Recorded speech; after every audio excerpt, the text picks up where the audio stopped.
Subscribe my channel and press the bell icon. अस्सलाम वालेकुम viewers, कैसे हैं आप? उम्मीद खैर वाफिया से होंगे।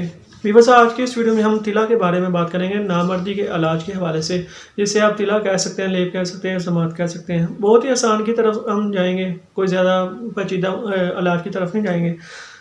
बिल्कुल आसान सा तरीका मैंने लिखा हुआ है। दालचीनी लेकर इसको अच्छी तरह से कूट लेना है, पीस लेना है, थोड़ा सा पानी डालकर अच्छी तरह कूट लेना है, मरहम की तरह तैयार हो जाएगा।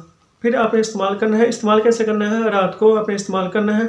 हशफा और सीवन छोड़ देना है, यानी आगे वाला हिस्सा जिसे टोपी कहते हैं और नीचे वाला हिस्सा सेवन छोड़कर अज़ू पर लेप करें और अरंड या पान का पत्ता गर्म करके बांध दें, सुबह को खोल दें। बस अरंड या पान का पत्ता आपको नर्सरी से बआसानी मिल जाएगा। 1 हफ्ते तक ये अमल करना है। इस लेप के अलावा आप सफ़ोफ, ये जो दालचीनी जो पिसी हुई है, इसका 3 माशा रात को दूध से आप खाएँ। तो फ़ायदे इसकी तरह जो फ़ायदे हैं, अज़ू में बहुत क़ुव्वत पैदा हो जाती है और बहुत मुकविबा बेपनाह इंतशार पैदा करता है। तमाम अज़ू की कमज़ोरी ख़त्म हो जाती है। तो व्यूअर्स, आज की इस वीडियो में हमने नामर्दी के लिए जो लेप है वो हमने सीखा। इसका इलाज की तरफ बिल्कुल आसान है। आसान से हम आस्ता आस्ता जो पेचीदा है उसके बारे में बात करेंगे। तो फ़िलवक़्त हम आसान से शुरू कर रहे हैं। दालचीनी का इसमें है जो इस्तेमाल है वो बिल्कुल आसान है। आप इस्तेमाल करेंगे तो इंशाल्लाह नामर्दी। Press the bell icon on the YouTube app and never miss another update.